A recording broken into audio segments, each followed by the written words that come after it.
What is up, guys? In today's video, we're going to talk about a change in the Fortnitemares update that went completely under the radar, and that is going to be a buff to the EvoChrome Shotgun. If you guys do enjoy this video, find it helpful or informative, remember to give it a like, subscribe if you'd like to see more, and comment down below what you think of the EvoChrome Shotgun.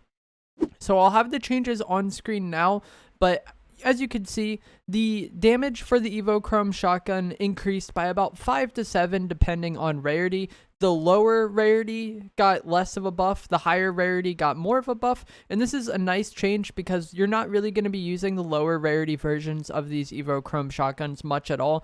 With the rework they did to the EvoChrome weapons earlier in the season, you just power through those early levels very fast, and it's like super easy to get to at least purple rarity. Purple rarity is where it kind of gets to the point where you're going to have to do some like decent damage to level it up, but white to blue or white to purple, you really fly through that very fast. So the higher rarities getting even more of a buff is really nice because that's where you're going to be spending most of your time. You can go from white to blue, I think, by just killing like 1 or 2 wolves. It's pretty crazy. And as you can see on those damage numbers, the purple version of this EvoChrome Shotgun now does very similar damage to what the mythic did prior to the update. So that's pretty ridiculous. Let me say that again. The old mythic is basically the purple now. And so the legendary and mythic are going to be even that much better than what the mythic was before. The mythic is somewhat hard to get, but purple and gold you will be able to get pretty consistently, I think. So while this is a pretty significant buff, I don't think it really addresses the biggest problem with the weapon, and that is just like the horizontal spread is something that a lot of people don't want to play with at all, and it makes the weapon feel very inconsistent. The damage range was also slightly increased. You saw on those charts it said it, but I don't think this really matters.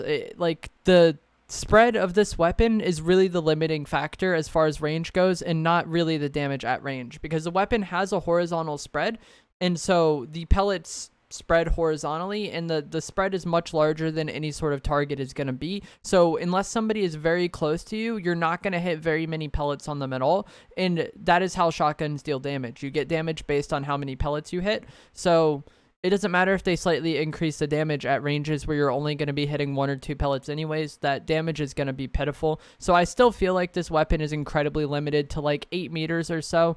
Anything past that and you're just not reliably going to land shots. Like, sure, the damage is nice, get it if you can, but it's not something you want to play for, you know? If you have like some weird like jiggle right shoulder peek or something where you can like tag them consistently for like 20 or 30 and they can't really hit you back, then sure. But that's not something you really want to play for. I feel like the best this weapon can be is when you're up in the opponent's face, because that's when you minimize how much the horizontal spread matters. And that has been a thing ever since this weapon has been out. I've felt that this weapon is really underrated. A lot of people see that horizontal spread and don't like it. But if you think back to the auto shotgun last season, it was king in zero build. And it also didn't have very good range. It had a traditional spread, but effectively you wanted to be using it at very similar ranges that you're going to be using this EvoChrome Shotgun at. Maybe the auto shotgun had a little bit more range, but both of them had pitiful range to the point where you had to be very close to the target. You wanted to be barrel stuffing them. You wanted to just be like so close that it's somewhat awkward. That was where like the auto shotgun kind of shined over the other shotguns, I feel like. And I feel like this EvoChrome Shotgun is the same way. You're really close to somebody, that horizontal spread isn't going to matter as much, and you're going to be able to tank them down a lot. You can hit triple digits with this weapon. It doesn't happen all the time, but it can happen, and when it does happen, people go down quick because it does have a really high fire rate, and it has a much higher fire rate than any of the other shotguns in the game. I was told that the minimum pellets on this shotgun was increased from 3 to 4, but I can't find a very solid source on that, so I don't know if it's true or not, but I think that would be a very good change. If you guys don't know, like I had already said in the video, shotguns deal damage based on how many pellets you hit. I think in like season 6 of chapter 1, they made it to where the minimum damage you get was 3 pellets. So if you hit 1 or 2 pellets, you get 3 pellets worth of damage. And this made shotguns very consistent. Way back in the day, you could hit for literally single digit damage shotguns pretty consistently. So if they did increase the minimum pellet damage from 3 to 4, that would make this weapon a lot better, I think, because that consistency or like the weirdness of the horizontal spread makes the weapon inconsistent.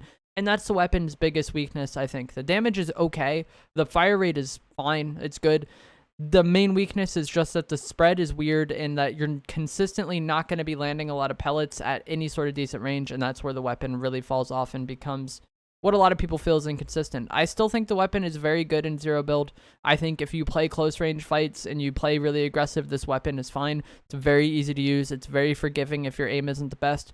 You will land some shots that aren't good damage. It is an inconsistent weapon to an extent, but the auto shotgun was also the same way. Everybody loved that thing last season in zero build, but it also had some times where you hit like 20 or 30, and this Chrome Shotty is the same way. So while this buff is nice, I don't think this buff is really going to change anybody's opinion. If you are kind of close-minded about the EvoChrome Shotgun and you didn't give it a chance, give it a chance. I think the weapon is solid.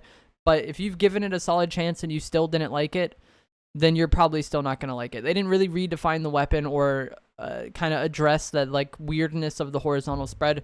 It's still the same weapon. It just does slightly more damage. So if you really liked it before, you'll still love it. If you hated it before, you'll still probably hate it. If you really didn't give it a fair chance, I would recommend doing so. Personally, the Prime Shotgun is still my favorite in Season 4, but this EvoChrome is definitely better than it was yesterday, so that is a good change. Let me know in the comments below what you think of the EvoChrome Shotgun. I'm going to let some gameplay play out from stream that I recently got using this weapon, and I'll see you guys in the next video. Thanks for watching. This man's in a tree.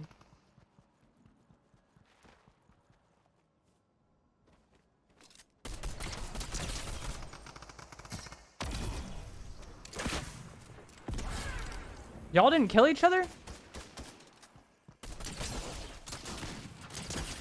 I am so confused, man. I thought they were in the grass fighting each other.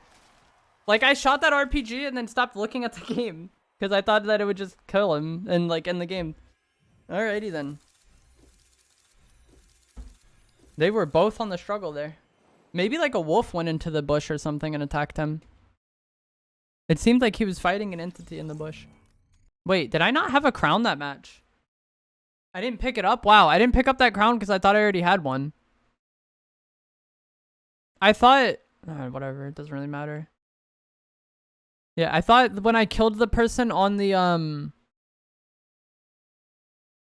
balloon, the vault outside Coney, that we got a crown off them.